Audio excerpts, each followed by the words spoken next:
are beating the drum of war, and I hope the Yoruba people are ready to dance. Many of you know about the first military coup d'etat that happened in Nigeria, 1966, and of course many of you know about the civil war that happened between Nigeria and the Biafra. But what many of you don't know is what led to those two tragic events. I will explain to you. Listen, humans refuse to learn from history, and that is the reason why history kept repeating itself.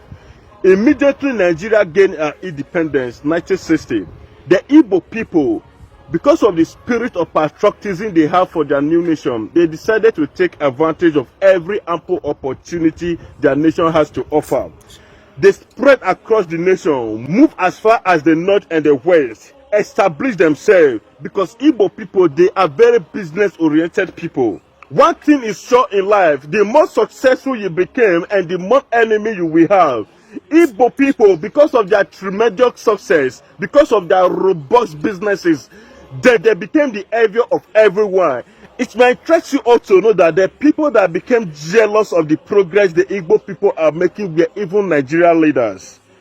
One of the leaders, Sir Ahmadu Bello, because of his pathetic jealousy, this man instigated violence among Nigerian people. Listen to this interview. One thing I've noticed, Premier, while I've been here, is that Northerners seem to have, I might almost call it obsession about the Igbos. Could you perhaps explain that to me? Well, the Igbos are more or less the type of people whose desire is mainly to dominate everybody. If they go to a village, to a town, they want to monopolize everything in that area. If you put them in a labor camp as a laborer, within a year they will try to emerge as headman of that camp, and so on. Immediately after Sir Ahmadu Bello interview, everybody became jealous of the Igbo people. They feel that Igbo people want to dominate, they want to monopolize everything, and their jealousy developed to hatred. Before you know it, they start killing the Igbo people, destroying their businesses, burning their houses. Igbo people became the subject of violence everywhere, became the subject of racial discrimination everywhere in the nation. A military man from the east, in Ziogu, cannot stand and watch Nigerian leaders instigating violence among Nigerian people.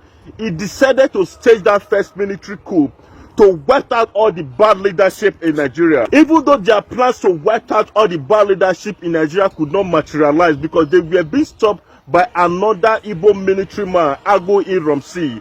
He became the head of state.